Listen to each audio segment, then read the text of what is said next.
അപ്പോൾ ഇന്ന് നമ്മൾ വന്നിട്ടുള്ളത് ഗ്രാൻഡ് പ്ലേ അറീനയിലാണ്. ഈ പറഞ്ഞ പോലെ റേസ് ട്രാക്കാണിത്, ഗോ കാർട്ടിൻ്റെ. പക്ഷേ നമ്മുടെ കൂടെ ഒരു സ്പെഷ്യൽ അതിഥിയാണ് ഇന്ന് വന്നിട്ടുള്ളത്. അതേതെന്നല്ലേ, ഇത് നോക്കിയേ, പുതിയ മഹീന്ദ്ര 3XO.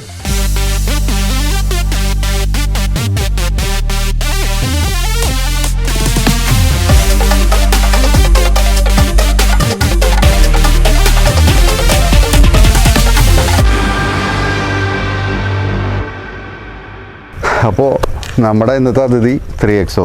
ഈ 3XOൻ്റെ കഥ വലിയൊരു കഥയാണ്. 2015 സാങ്യോങ് മോട്ടോഴ്സ് പുറത്തിറക്കിയ ടിവോലിയാണ് ഈ കാണുന്ന 3XO. ഈ 3XO എന്ന് പറയുന്ന വാഹനത്തിൻ്റെ പ്രെഡിസിസർ ആയിരുന്നു 300 XUV 300. ഈ 300ൻ്റെ കഥ ഇന്ത്യയിലേക്ക് വരുമ്പോൾ ഈ വാഹനത്തിനെ സബ് മീറ്റർ 4mm ചുരുക്കിക്കൊണ്ട് ചെറുതാക്കിയിട്ടാണ് ഈ വാഹനം ഇന്ത്യയിൽ വിപണിയിൽ ഇറക്കിയത്.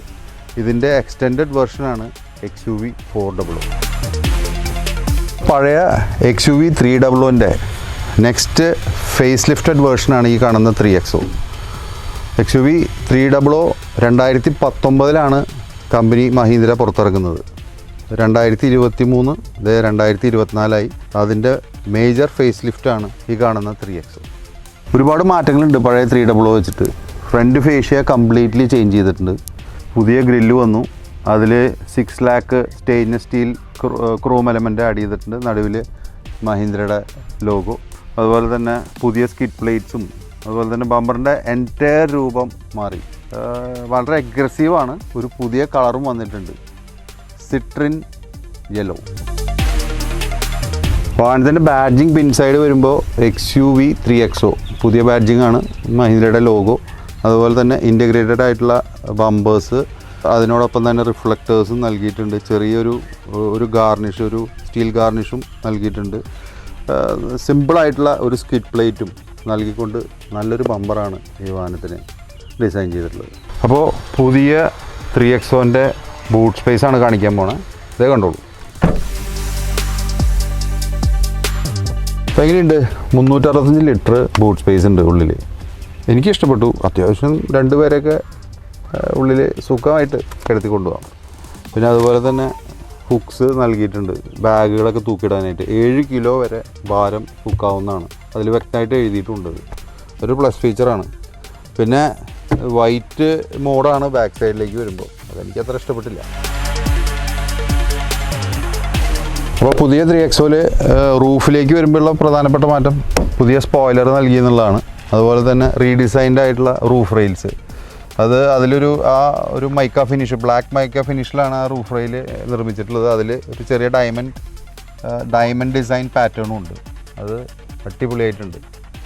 ബാക്ക് സൈഡിൽ ടെയിൽ ലൈറ്റിൻ്റെ പ്രത്യേകത എന്ന് പറഞ്ഞു കഴിഞ്ഞാൽ സൈഡിലേക്ക് വരുമ്പോൾ ഒരു ഡയമണ്ട് കട്ട് ഫിനിഷും, ബാക്കിലേക്ക് ആ ടെയിൽ ലൈറ്റ് പ്രൊട്രൂഡ് ചെയ്ത് നിൽക്കുമ്പോൾ അതിൽ വരുന്ന ആ ഒരു ഡിസൈൻ, ഒരു ഡിസൈൻ അതിമനോഹരമായിട്ടുണ്ട്. അതിൽ ലൈറ്റുകൾ നിങ്ങൾക്ക് തിളങ്ങുന്നത് കാണാം. അപ്പോൾ ഈ വാഹനത്തിൽ വന്നിട്ടുള്ള എൻജിൻ ഓപ്ഷൻ എന്ന് പറയുന്നത് natural aspirated 1197 cc 3 cylinder petrol എഞ്ചിനാണ്. ഇത് തരുന്ന BHP 110 BHP ആണ്. അത് 5000 RPM ആണ് വാഹനത്തിന് പവർ ഉൽപ്പാദിപ്പിക്കുന്നത്.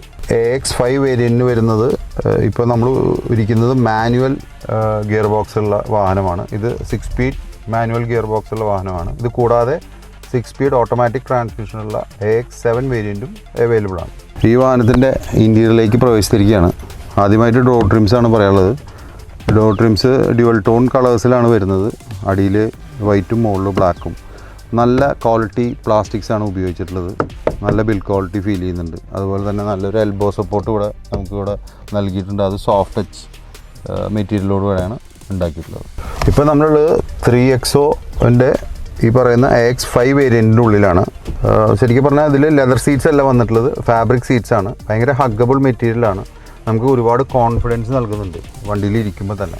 ഈവൻ ഡ്രൈവർ സൈഡാണെങ്കിലും കോ ഡ്രൈവർ സൈഡാണെങ്കിലും ഭയങ്കര കംഫർട്ടബിളാണ്. നല്ല ഒരു പ്രീമിയം ഫീല് തന്നെ നൽകുന്നുണ്ട്. എനിക്കിഷ്ടപ്പെട്ടത് ഫ്രണ്ടിൽ വാഹനത്തിൻ്റെ ലെഗ് റൂമാണ്. ലെഗ് റൂം അത്യാവശ്യം നല്ല ലെഗ് റൂമുണ്ട്. അതുപോലെ തന്നെ നീ സപ്പോർട്ടും തൈ സപ്പോർട്ട് ആവശ്യത്തിനുണ്ട്. അതുപോലെ തന്നെ ഏറ്റവും കൂടുതൽ ലംബാർ സപ്പോർട്ടാണ്. അത് നല്ലൊരു ഫീച്ചറാണ് ഈ വാഹനത്തിൽ. ഡ്രൈവർ സീറ്റ് മാനുവലി നമുക്ക് ഹൈറ്റ് അഡ്ജസ്റ്റ് ചെയ്യാൻ പറ്റും ഈ മോഡലിൽ AX5 വേരിയൻറ്റിൽ. അതുപോലെ തന്നെ ലെതർ ലെതർ ട്രിംഡ് ആയിട്ടുള്ള സ്റ്റിയറിംഗ് വീൽസാണ്. കൺട്രോൾസ് എല്ലാം തന്നെ വാഹനത്തിൽ നൽകിയിട്ടുണ്ട്. അതിൽ എല്ലാ ഫങ്ഷൻസും മൾട്ടി ഫങ്ഷൻസ് ഡിസ്പ്ലേ ഉള്ള ഒരു മോണിറ്ററും 10.25 ഇഞ്ച് മോണിറ്റർ ഫ്രണ്ടിൽ ഡ്രൈവറിനെ അസിസ്റ്റ് ചെയ്യുന്ന രീതിയിൽ നൽകിയിട്ടുണ്ട്. അത് അത്യാവശ്യം വലുതാണ്. നമുക്ക് ക്ലാരിറ്റിയോടുകൂടി കാണാനും എല്ലാ കാര്യത്തിനെ കുറിച്ച് വിശകലനം ചെയ്യാനും സാധിക്കും. കോ ഡ്രൈവർ സൈഡിലേക്ക് വരുമ്പോൾ എനിക്ക് ഏറ്റവും ഇഷ്ടപ്പെട്ട സംഭവം എന്ന് പറഞ്ഞു കഴിഞ്ഞാൽ ഡ്യുവൽ സോൺ AC ആണ്. രണ്ട് പേർക്കും ഡ്രൈവറിനും കോ ഡ്രൈവറിനും സെപ്പറേറ്റ് ടെമ്പറേച്ചർ അഡ്ജസ്റ്റ് ചെയ്തുകൊണ്ട് AC ഉപയോഗിക്കാവുന്നതാണ്. അത് ഈ സെഗ്മെൻറ്റിൽ മാത്രം ഉള്ള ഒരു ഫീച്ചറാണ് മഹീന്ദ്ര നൽകിയിട്ടുള്ളത്. അതുപോലെ തന്നെ വാഹനത്തിൻ്റെ ഫ്രണ്ട് ഡാഷ്ബോർഡാണ് ഡ്യുവൽ ടോൺ കളേഴ്സിലാണ് വന്നിട്ടുള്ളത്. മൈക്ക ഫിനിഷ്, ബ്ലാക്ക്, വൈറ്റ്, അങ്ങനെ 3 കളർ കോമ്പിനേഷൻസ് ഉണ്ട്. അത് നന്നായിട്ട് അലൈൻ ചെയ്തെടുത്തിട്ടുണ്ട്. സെൻട്രൽ കൺസോളിലേക്ക് മുൾവശം വരുമ്പോൾ 10.25 ഇഞ്ചിൻ്റെ വലിയൊരു ഇൻഫോർടൈൻമെൻറ്റ് സിസ്റ്റം. ഇതായിരുന്നു ശരിക്കും പറഞ്ഞാൽ XUV 300 ഉണ്ടായിരുന്നൊരു കുറവ്, അതിവിടെ നികത്തിയിട്ടുണ്ട്. അതുപോലെ തന്നെ ഇൻറ്റീരിയർ സൈഡിലേക്ക് വരുമ്പോൾ ഈ വാഹനത്തിന് മഹീന്ദ്ര അവകാശപ്പെടുന്ന ഏറ്റവും വലിയൊരു ഫീച്ചർ വയർലെസ് ചാർജിങ് ആണ്. അത് ഗംഭീരമായിട്ട് നൽകിയിട്ടുണ്ട്. അതുപോലെ തന്നെ നല്ലൊരു കൺസോള് ബ്ലാക്ക് മൈക്ക ഫിനിഷിൽ നൽകിയിട്ടുണ്ട് വിത്ത് അലുമിനിയം ഗാർണിഷ്. 2 കപ്പ് ഹോൾഡേഴ്സും സെൻട്രൽ സൈഡിലേക്ക് വരുമ്പോൾ നൽകിയിട്ടുണ്ട്. അതിൻ്റെ കൂടെ തന്നെ നല്ലൊരു ആംബ്രസ്റ്റ്, അത് വളരെ ഇമ്പോർട്ടൻ്റ് ആണ്. SUV സെഗ്മെൻറ്റിൽ പല വണ്ടികളിലും അതില്ല. അതൊരു പോസിറ്റീവ് ഫീച്ചർ തന്നെയാണ്. അതുപോലെ തന്നെ വാഹനത്തിൻ്റെ എനിക്ക് ഏറ്റവും കൗതുകം തോന്നിയത് എൻ്റെ ഗ്ലൗ ബോക്സാണ്. സാധാരണ വലിയ ഗ്ലൗ ബോക്സാണ്. സാധാരണയേക്കാൾ കൂടുതൽ സ്പേസ് ഈ ഗ്ലൗ ബോക്സിൽ നൽകിയിട്ടുണ്ട്. അതൊരു പ്ലസ് ഫീച്ചർ തന്നെയാണ്. ഫ്രണ്ട് ഡാഷ്ബോർഡിലേക്ക് വരുമ്പോൾ നമുക്ക് ഏറ്റവും എടുത്തു കാണിക്കുന്നത് പാസഞ്ചർ എയർ ബാഗ് ഓണും ഓഫ് ചെയ്യാനുള്ള ഒരു സെപ്പറേറ്റ് സ്വിച്ച് നൽകിയിട്ടുണ്ട്. അതുപോലെ തന്നെ 3 drive modes in the sense steering modes വാഹനത്തിൽ നൽകിയിട്ടുണ്ട്. അത് എനിക്ക് തോന്നുന്നു മഹീന്ദ്രയുടെ എല്ലാ വാഹനങ്ങളിലും ഇപ്പോൾ ഒരു സ്പെഷ്യൽ ഫീച്ചറാണ്. അത് എന്തായാലും അപ്രീഷിയേറ്റ് ചെയ്തേ പറ്റൂ. സ്റ്റിയറിങ്ങിൻ്റെ റെസ്പോൺസ് നമുക്ക് ഹാർഡാക്കാനും അത് എന്താ പറയുക സോഫ്റ്റ് ആക്കാനും പറ്റും. അത് വലിയൊരു പ്ലസ് പോയിൻ്റ് തന്നെയാണ്. ഈ വേരിയൻറ്റിൽ കമ്പനി ഒരു ചെറിയ സൺറൂഫ് നൽകിയിട്ടുണ്ട്.